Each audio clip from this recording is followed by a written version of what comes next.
Hi everyone and welcome to my channel. I just thought I would do this short video on some of the flowers that I regularly paint in acrylic and oils, and so you can layer them up and use them how you wish in your work.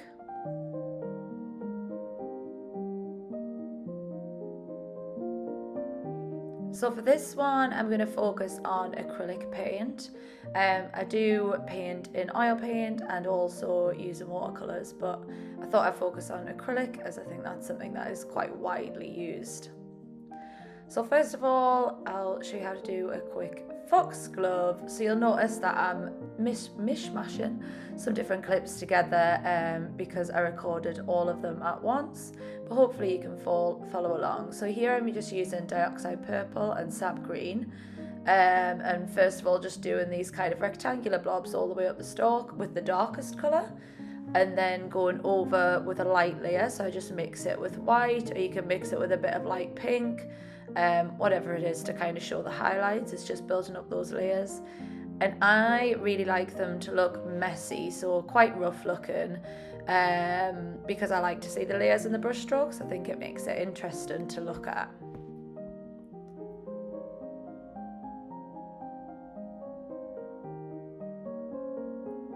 So the next thing I do on top of that is I start adding some green. So in the gaps where you can see white, I add dark green, and then go over it with a lighter green. It tends to be a bit brighter than the dark green that's the stalk.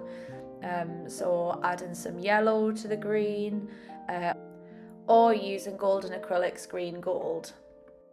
So for this next one, I'm not sure what the flower's called, but first of all, I just start with the darker sap green, and I do a few lines off the stalk as shown in the video, and then just blob yellow on the top, but often I do these flowers in white as well, so I use white and light green, and I mix them in quite a fluid way.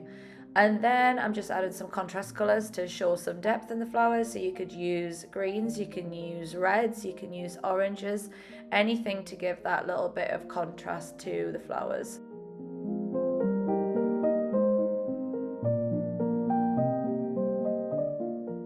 So this one is a really easy space filler. You just do a stalk through the middle with circles around the side, and then you attach each one to the stalk in a downward motion with a line.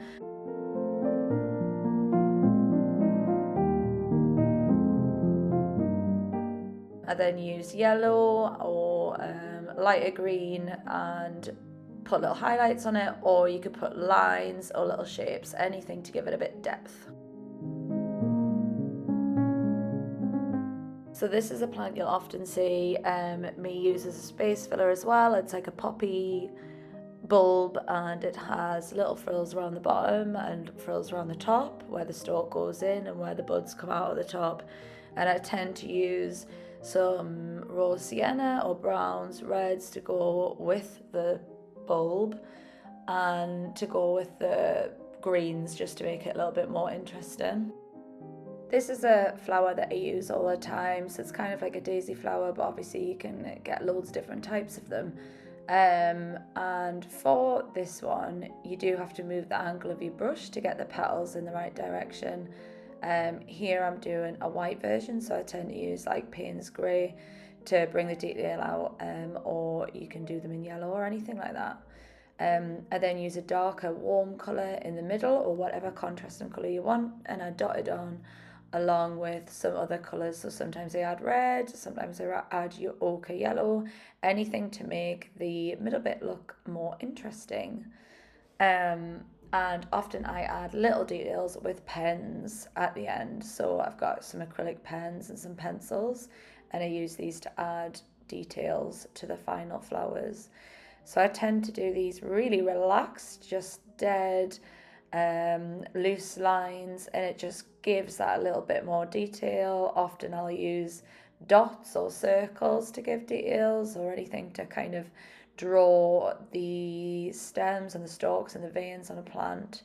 But again, nothing too realistic, just fun, loose shapes that make things a little bit more interesting. And I often use completely different colours or something that will stand out. So I might use browns on things, really warm colours. I might use yellows to highlight, or in the middle of a flower to kind of bring that out.